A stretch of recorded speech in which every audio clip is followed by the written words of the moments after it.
ईशावास्योपनिषद्भाष्यम् ईशावास्यम् इत्यादयो मन्त्राः कर्मस्वविनियुक्ताः।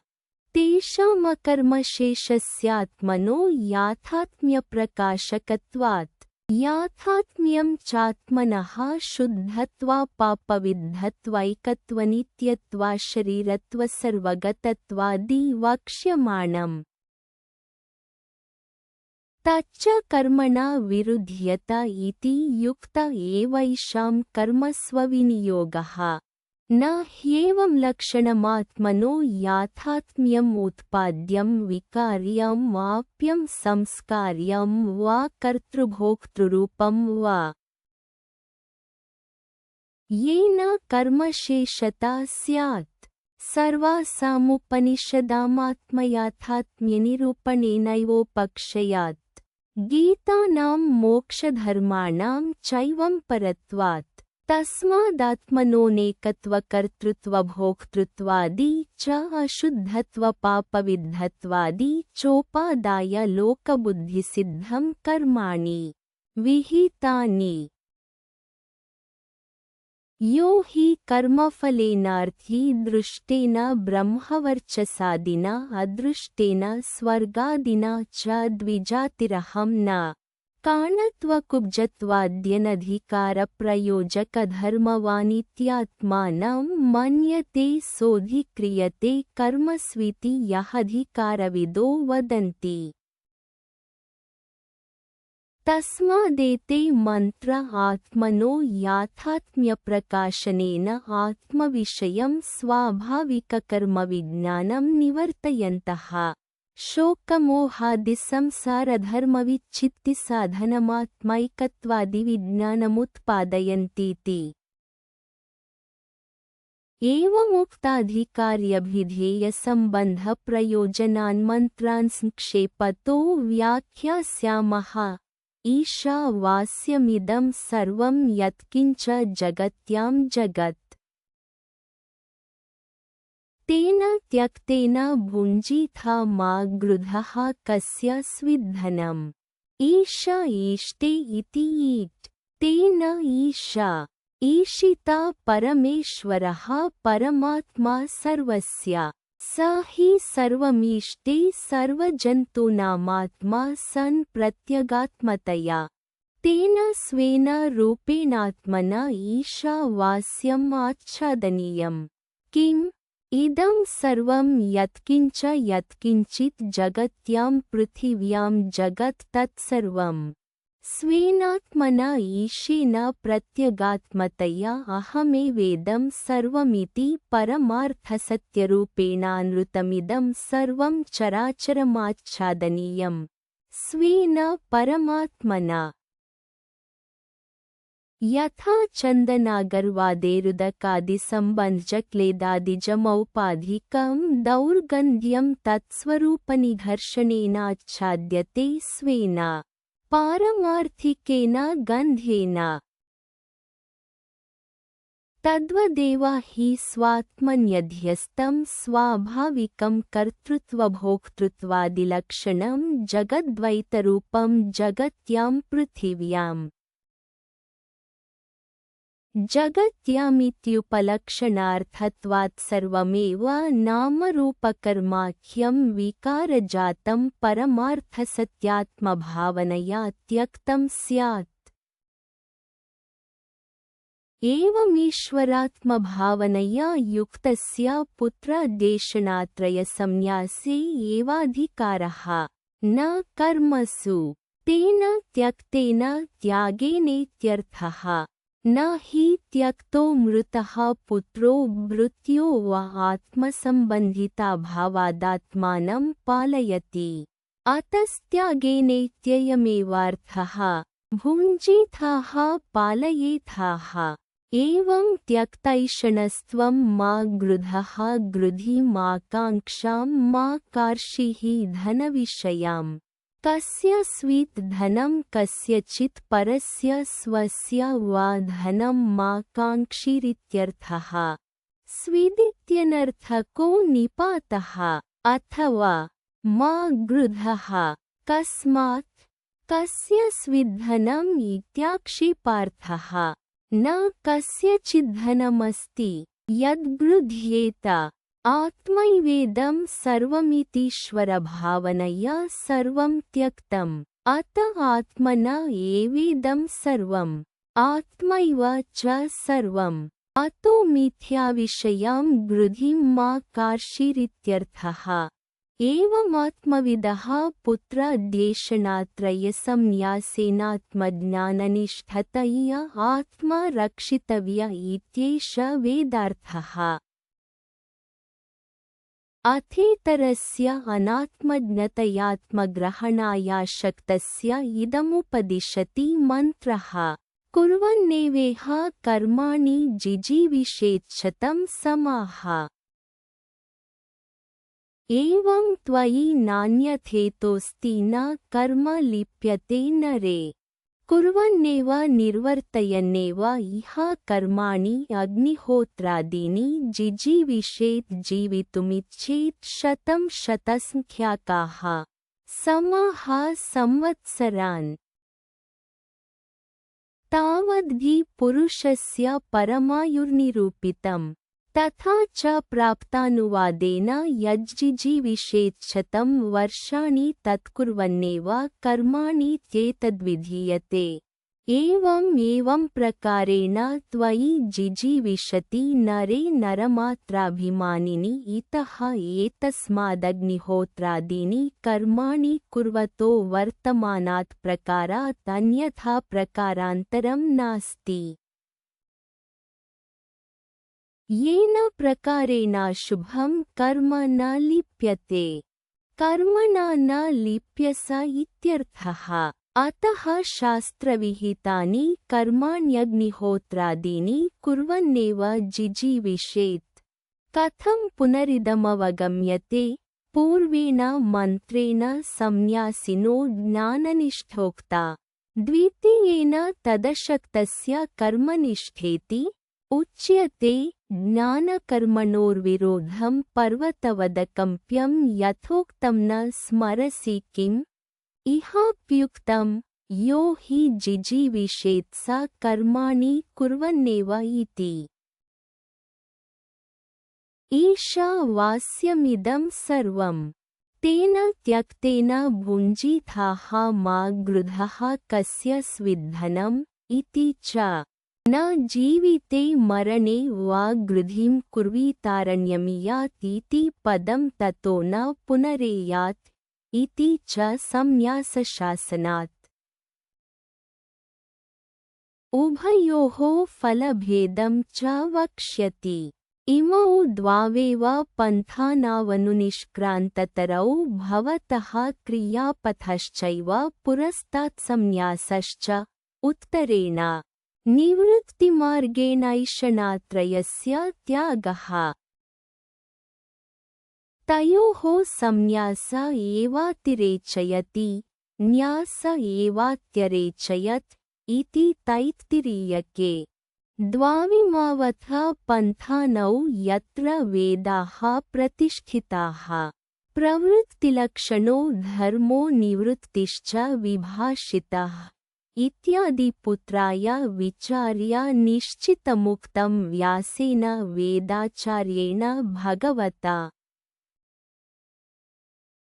विभागं चानयोः प्रदर्शयिष्यामः। अथेदानीमविद्वन्निन्दार्थोऽयं मन्त्र आरभ्यते। असुर्या नाम ते लोका अन्धेन तमसावृताः। तांस्ते प्रेत्याभिगच्छन्ति ये के चात्महनो जनाः।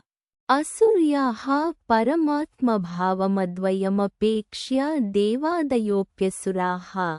तेषां च स्वभूता लोका असुर्याः नाम। नाम शब्दोऽनर्थको निपातः। ते लोकाः कर्मफलानि लोक्यन्ते दृश्यन्ते भुज्यन्त इति जन्मानि। अन्धेन अदर्शनात्मकेनाज्ञानेन तमसा आवृताः आच्छादिताः। तान् स्थावरान्तान् प्रेत्य त्यक्त्वेमं देहम् अभिगच्छन्ति यथा कर्म यथा श्रुतम्। ये के च आत्महनः आत्मानं घनन्तीत्यात्महनः। के ते जनाः ये विद्वांसः कथं ते आत्मानं नित्यं हिंसन्ति। अविद्यादोषेण विद्यमानस्यात्मनस्तिरस्करणात् विद्यमानस्यात्मनो यत्कार्यं फलमजरामरत्वादिसंवेदनादिलक्षणं तत् हतस्येव तिरोभूतं भवतीति प्राकृता अविद्वांसो जन आत्महन इत्युच्यन्ते। तेन यहात्महननदोषेण संसरन्ति ते यस्यात्मनो हननादविद्वांसः संसरन्ति तद्विपर्ययेण विद्वांसो मुच्यन्तेनात्महनः। तत्कीदृशमात्मतत्त्वमित्युच्यते अनेजदेकं मनसो जवीयो नैनद्देव आप्नुवन् पूर्वमर्षत् तद्भावतो ज्ञानत्येति तिष्ठत्तस्मिन्नपो मातरिश्वा दधाति। अनेजत् न एजत् एज्रु कम्पने कम्पनं चलनं स्वावस्था प्रच्युतिः तद्वर्जितं सर्वदा एकरूपमित्यर्थः। तच्च एकं सर्वभूतेषु मनसः संकल्पादिलक्षणात् जवीयो जववत्तरम् कथं विरुद्धमुच्यते। ध्रुवं निश्चलमिदं मनसो जवीय इति च नैष दोषः निरुपाध्युपाधिमत्वेनोपपत्तेः। तत्र निरुपाधिकेन स्वेन रूपेणोच्यते अनेजदेकम् इति। मनसः अन्तःकरणस्य संकल्पविकल्पलक्षणस्योपाधेरनुवर्तनात् इह देहस्थस्य मनसो ब्रह्मलोकादिदूरस्थसंकल्पनं क्षणमात्राद्भवतीत्यतो मनसो जविष्ठत्वं लोकप्रसिद्धम्। तस्मिन्मनसि ब्रह्मलोकादीन् द्रुतं गच्छति सति प्रथमप्राप्ता इवात्मचैतन्याभासो गृह्यते। अतः मनसो जवीयः इत्याह। नैनद्देवाः द्योतनाद्देवाः चक्षुरादीनीन्द्रियाणि येनत् प्रकृतमात्मतत्त्वं नाप्नुवन्न प्राप्तवन्तः तेभ्यो मनो जवीयः।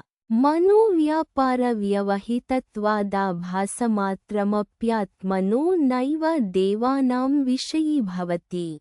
यस्माज्जवनान्मनसोऽपि पूर्वमर्षत् पूर्वमेव गतं व्योमवद्व्यापित्वात् सर्वव्यापी तदात्मतत्त्वं सर्वसंसारधर्मवर्जितं स्वेन निरुपाधिकेन स्वरूपेणाविक्रियमेव सत्। उपाधिकृताः सर्वाः संसारविक्रिया अनुभवति वा विवेकिनां मूढानामनेकमिव च प्रतिदेहं प्रत्यवभासत इत्येतदाह। तत् धावतः द्रुतं गच्छतः अन्यान् आत्मविलक्षणान् मनोवागिन्द्रियप्रभृतीनात्येति अतीत्य गच्छति वा। इवार्थं स्वयमेव दर्शयति तिष्ठदिति। स्वयमविक्रियमेव सदित्यर्थः। तस्मिन्नात्मतत्त्वे सति नित्यचैतन्यस्वभावे मातरिश्वा मातरि अन्तरिक्षे श्वयति गच्छतीति मातरिश्वा वायुः सर्वप्राणभृत्क्रियात्मकः। यदाश्रयाणि कार्यकरणजातानि यस्मिन्नोतानि प्रोतानि च यत्सूत्रसञ्ज्ञकं सर्वस्य जगतो विधारयितृ स मातरिश्वा। अपः कर्माणि प्राणिनां चेष्टालक्षणानि अग्न्यादित्यपर्जन्यादीनां ज्वलनदहनप्रकाशाभिवर्षणादिलक्षणानि दधाति विभजतीत्यर्थः। धारयतीति वा। भीषास्माद्वातः पवते इत्यादिश्रुतिभ्यः सर्वा हि कार्यकरणविक्रिया नित्यचैतन्यात्मस्वरूपी सर्वास्पदभूते सत्यैव भवन्तीत्यर्थः। न मन्त्राणां जामितास्तीति पूर्वमन्त्रोक्तमप्यर्थं पुनराह।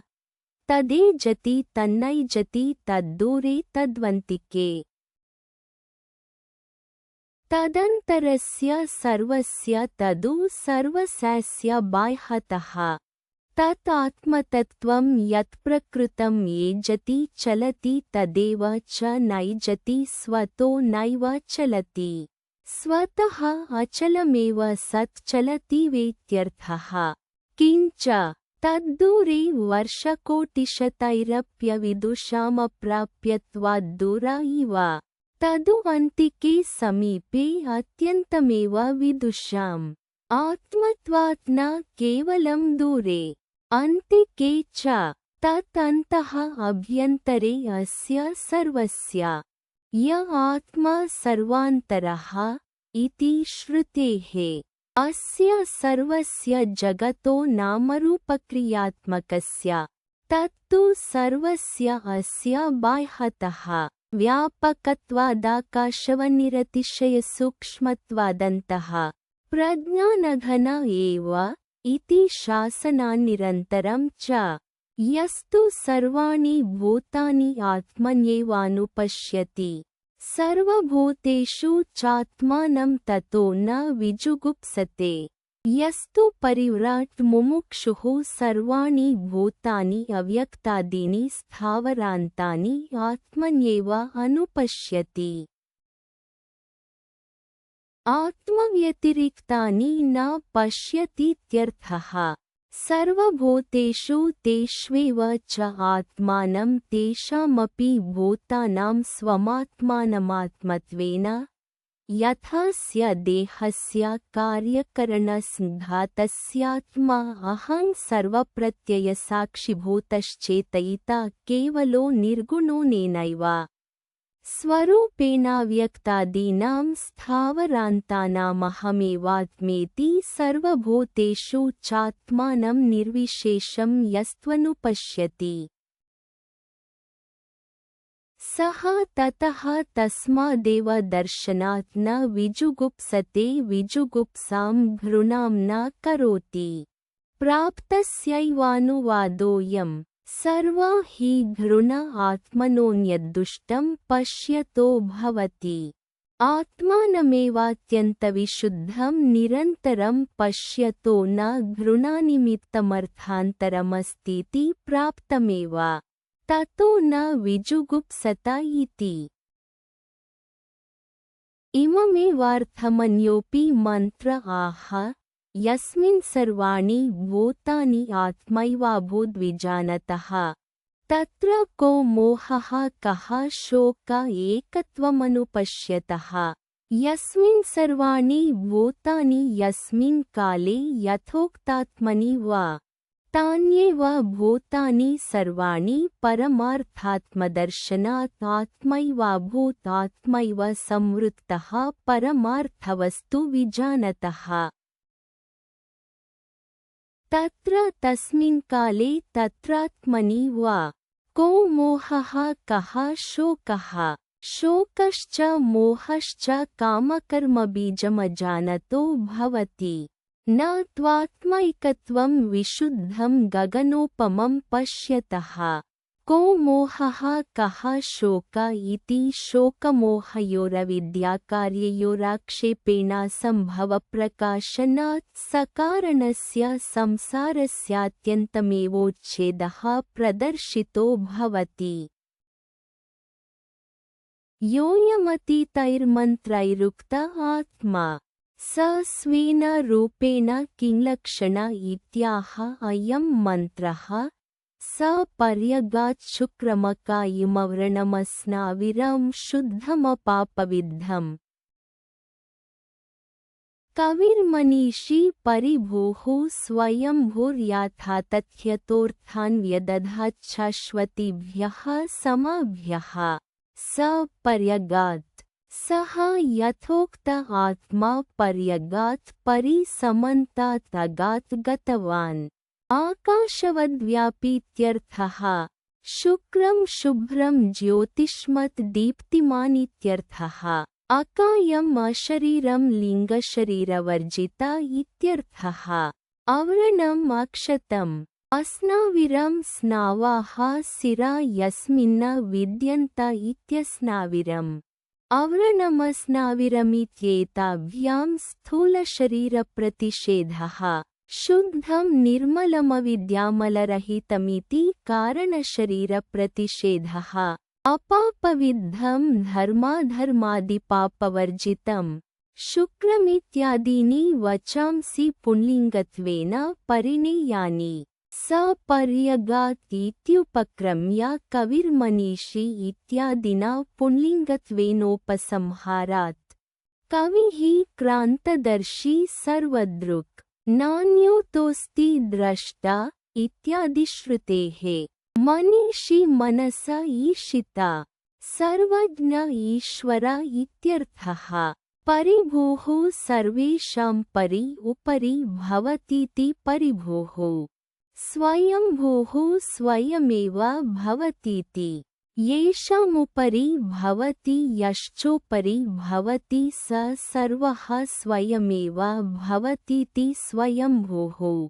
स नित्यमुक्त ईश्वरः यथा तथ्यतः सर्वज्ञत्वात् यथा तथा भावो यथा तथ्यं तस्मात् यथाभूतकर्मफलसाधनतः अर्थान् कर्तव्यपदार्थान् व्यदधात् विहितवान्। यथानुरूपं व्यभजदित्यर्थः।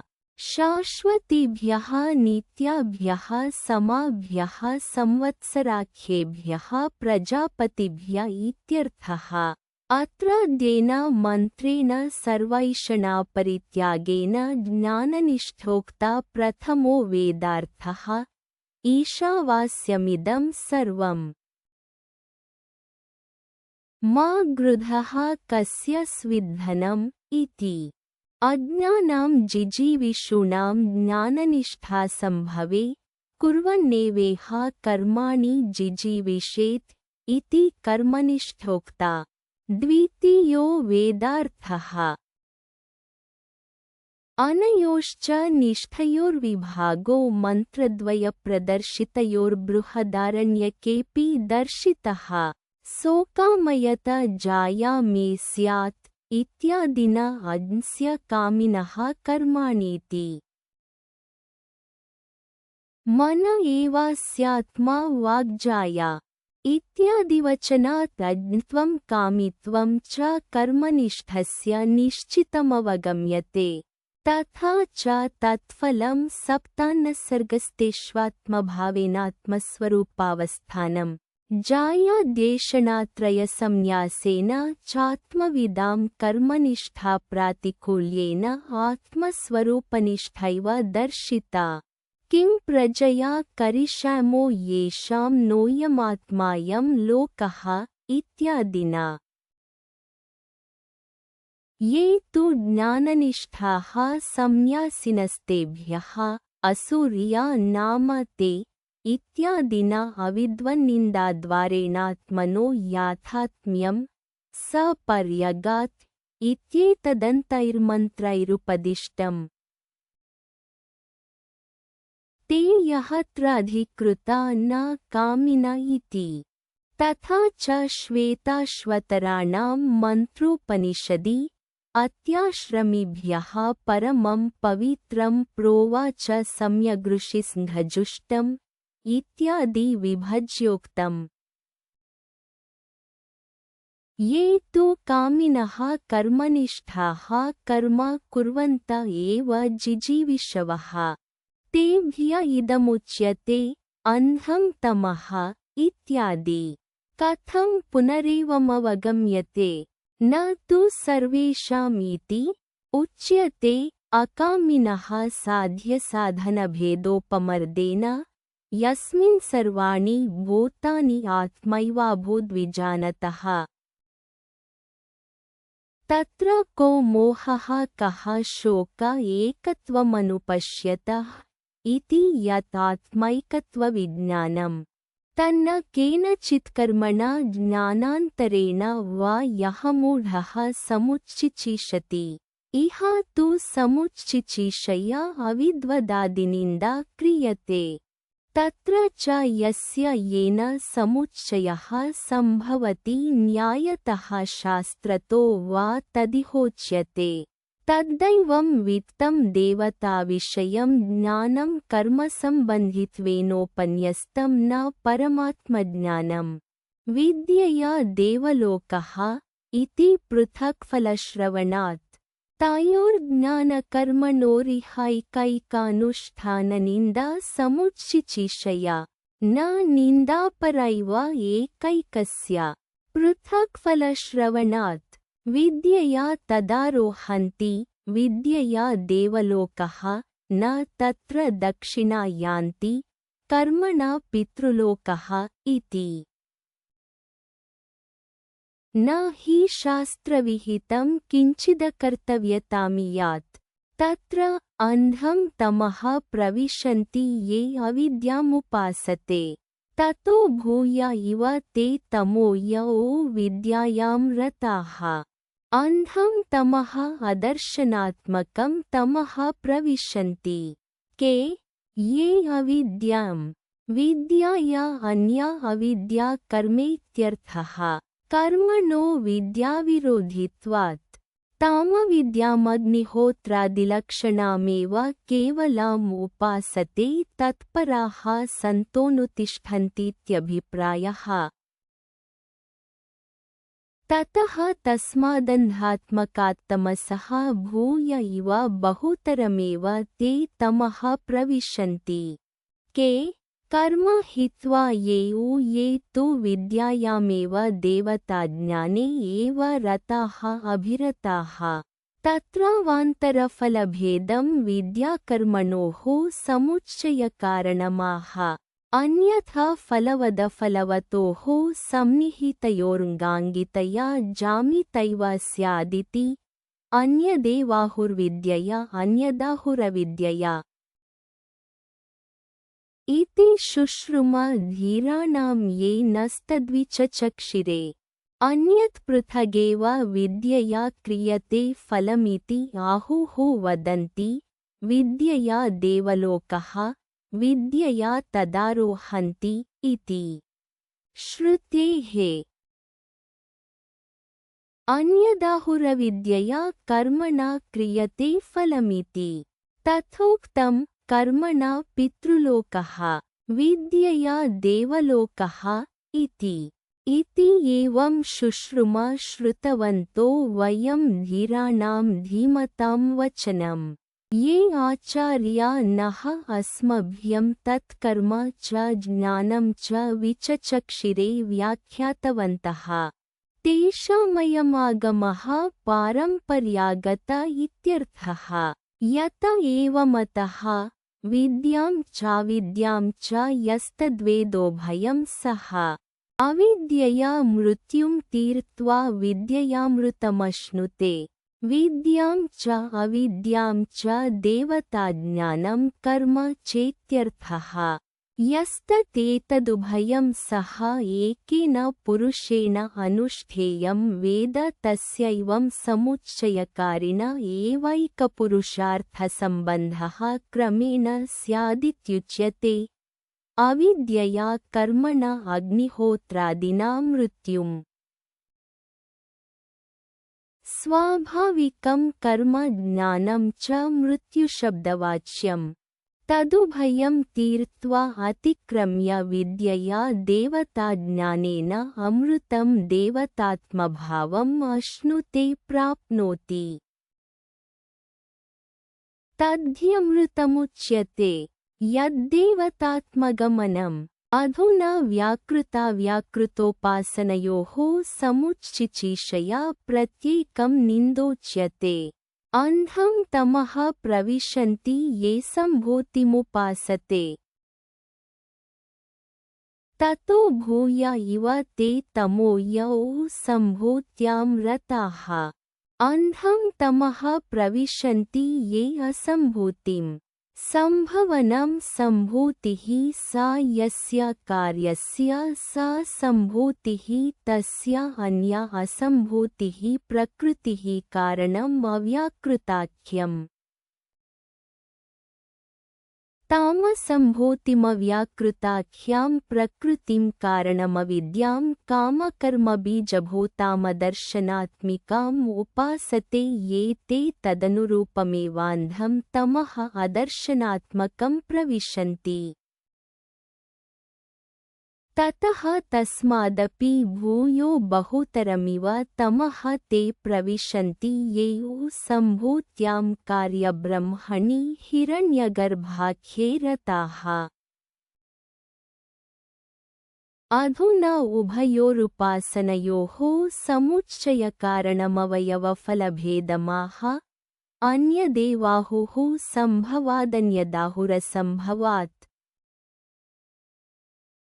इति शुश्रुम धीराणां ये नस्तद्विचचक्षिरे। अन्यदेव पृथगेव आहुः फलं सम्भवात् सम्भूतेः कार्यब्रह्मोपासनात् अणिमाद्यैश्वर्यलक्षणम् आख्यातवन्त इत्यर्थः। तथा च अन्यदाहुरसम्भवात् असम्भूतेः अव्याकृतात् अव्याकृतोपासनात् यदुक्तम् अन्धं तमः प्रविशन्ति इति। प्रकृतिलय इति च पौराणिकैरुच्यते इति एवं शुश्रुम धीराणां वचनं ये नस्तद्विचचक्षिरे व्याकृताव्याकृतोपासनफलं व्याख्यातवन्त इत्यर्थः। यत एवम् अतः समुच्चयः सम्भूत्यसम्भूत्युपासनयोर्युक्तः एकैकपुरुषार्थत्वाच्चेत्याह सम्भूतिं च विनाशं च यस्तद्वेदोभयं सः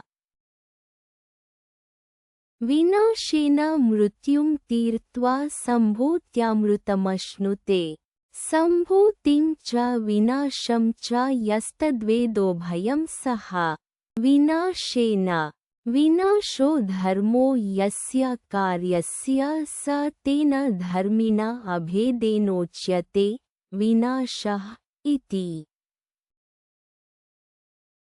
तेन तदुपासनेनानैश्वर्यमधर्मकामादिदोषजातं च मृत्युं तीर्त्वा हिरण्यगर्भोपासनेन ह्यणिमादिप्राप्तिः फलम् तेन नैश्वर्यादिमृत्युमतीत्य असम्भूत्या अव्याकृतोपासनया अमृतं प्रकृतिलयलक्षणम् अश्नुते सम्भूतिं च विनाशं च इत्यत्रावर्णलोपेन निर्देशो द्रष्टव्यः।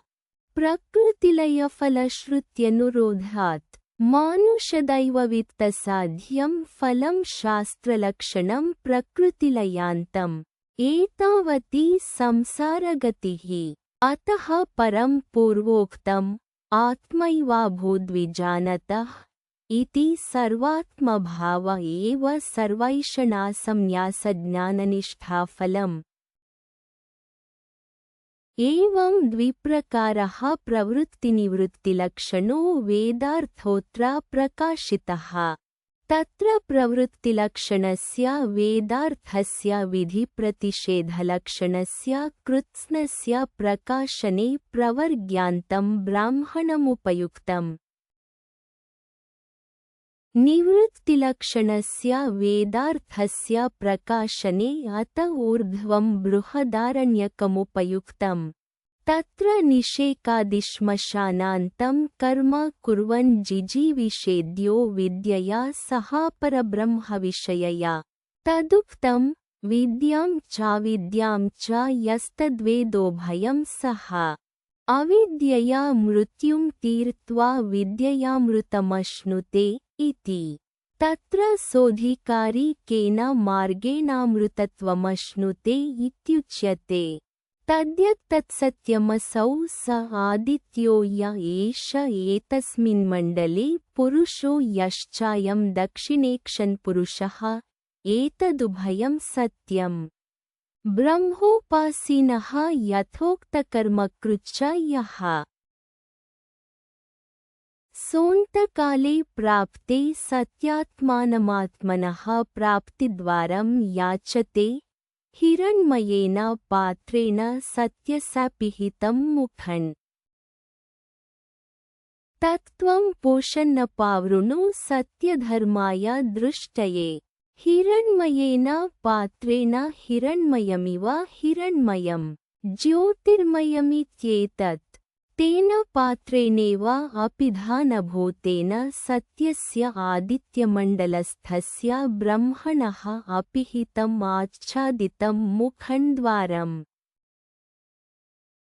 तत्त्वं हि पोषन् अपावृणु अपसारय सत्यधर्माय तव सत्यस्योपासनात् सत्यं धर्मो यस्य मम सोऽहं सत्यधर्मा तस्मै मह्यम्। अथवा यथाभूतस्य धर्मस्यानुष्ठात्रे दृष्टये तव सत्यात्मन उपलब्धये पोषणे कर्षे यम सूर्य प्राजापत्य व्यूह रश्मीन् समूह तेजो यत्ते रूपं कल्याणतमं तत्ते पश्यामि योऽसावसौ पुरुषः सोऽहमस्मि। हे पोषन् जगतः पोषणात् पूषा रविः तथा एक एव रुशति गच्छति त्येकर्षिः हे कर्षे तथा सर्वस्य संयमनाद्यमः हे यम तथा रश्मीनां प्राणानां रसानां च स्वीकरणात् सूर्यः हे सुरा प्रजापतेरपत्यं प्राजापत्यः हे प्राजापत्या व्यूह विगमय रश्मीन् स्वान् समूह एकीकुरु उपसंहर तेजः तावकं ज्योतिः यत्ते तव रूपं कल्याणतमम् अत्यन्तशोभनम् तत्ते तवात्मनः प्रसादात् पश्यामि। किञ्च अहं न तो त्वां भृत्यवद्याचे योऽसौ आदित्यमण्डलस्थः असौ व्याहृत्यवयवः पुरुषः पुरुषाकारत्वात् पूर्णं वानेन प्राणबुद्ध्यात्मना जगत्समस्तमिति पुरुषः पुरी शयनाद्वा पुरुषः सोऽहम् अस्मि भवामि वायुरनिलममृतमथेदं भस्मान्तं शरीरम् ॐ क्रतो स्मर कृतं स्मर क्रतो स्मर कृतं स्मर अथेदानीं मम मरिष्यतो वायुः प्राणः अध्यात्मपरिच्छेदं हित्वा अधिदैवतात्मानं सर्वात्मकम् अनिलम् अमृतं सोत्रात्मानं प्रतिपद्यतामिति वाक्यशेषः।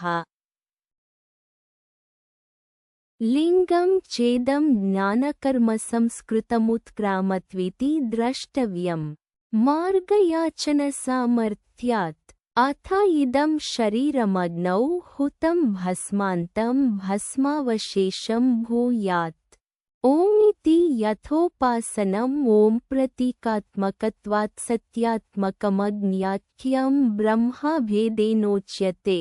हे क्रतो संकल्पात्मक स्मर यन्मम स्मर्तव्यं तस्य कालोऽयं प्रत्युपस्थितः अतः स्मर एतावन्तं कालं भावितं कृतं अग्ने स्मर यन्मया बाल्यप्रभृत्यनुष्ठितं कर्म तच्च स्मर।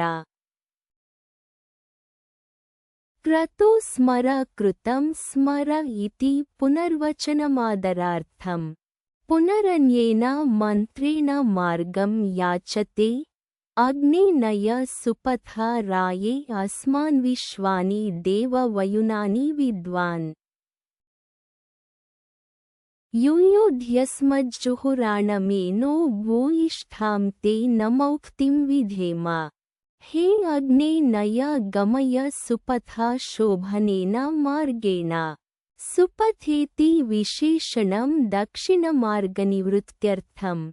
निर्विण्णोऽहं दक्षिणेन मार्गेण गतागतलक्षणेन। अतो याचे त्वां पुनः पुनः गमनागमनवर्जितेन शोभनेन पथा नय। राये धनाय कर्मफलभोगायेत्यर्थः। अस्मान् यथोक्तधर्मफलविशिष्टान् विश्वानि सर्वाणि हे देव वयुनानि कर्माणि प्रज्ञानानि वा विद्वान् जानन्।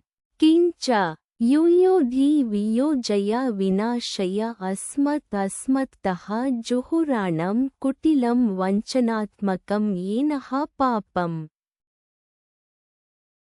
ततो वयं विशुद्धाः सन्तः इष्टं प्राप्स्याम इत्यभिप्रायः। किन्तु वयमिदानीं तेन शक्नुमः परिचर्यां कर्तुम्। भूयिष्ठां बहुतरां ते तुभ्यं नमौक्तिं नमस्कारवचनं विधेम नमस्कारेण परिचरेम इत्यर्थः। अविद्यया मृत्युं तीर्त्वा विद्ययामृतमश्नुते। विनाशेन मृत्युं तीर्त्वा असम्भूत्यामृतमश्नुते इति श्रुत्वा केचित् संशयं कुर्वन्ति। अतस्तन्निर्धारणार्थं संक्षेपतो विचारणां करिष्यामः। तत्र तावत् किं निमित्तः संशय इति उच्यते। विद्याशब्देन मुख्या परमात्मविद्यैव कस्मान्न गृह्यते। अमृतत्वं च ननुक्तायाः परमात्मविद्यायाः कर्मणश्च विरोधात्समुच्चयानुपपत्तिः।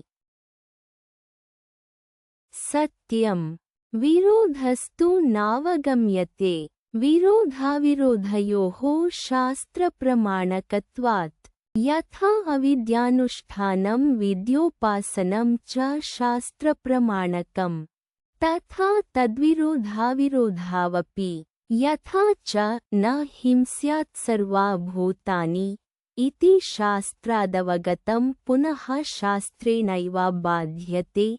अध्वरे पशुं हिंस्यात् इति। एवं विद्याविद्ययोरपि स्यात्।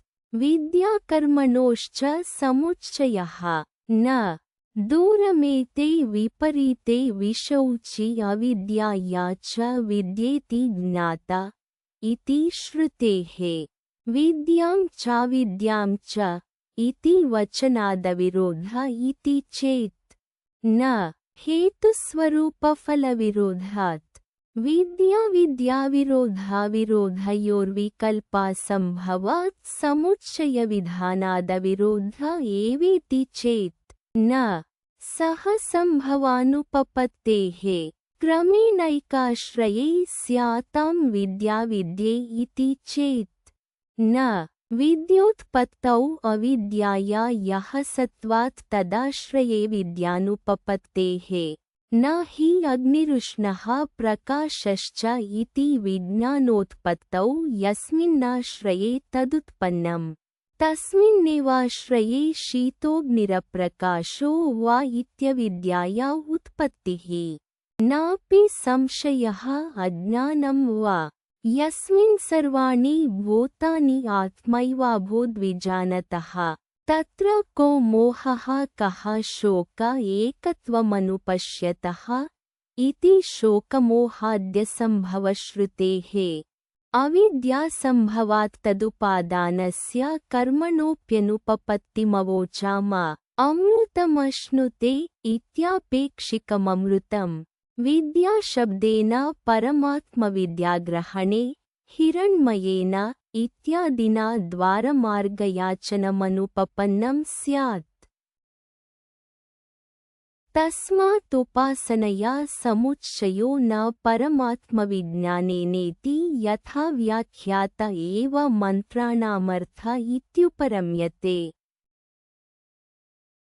इति श्रीमत्परमहंसपरिव्राजकाचार्यस्य श्रीगोविन्दभगवत्पूज्यपादशिष्यस्य श्रीमच्छङ्करभगवतः कृतौ ईशावास्योपनिषद्भाष्यं सम्पूर्णम्।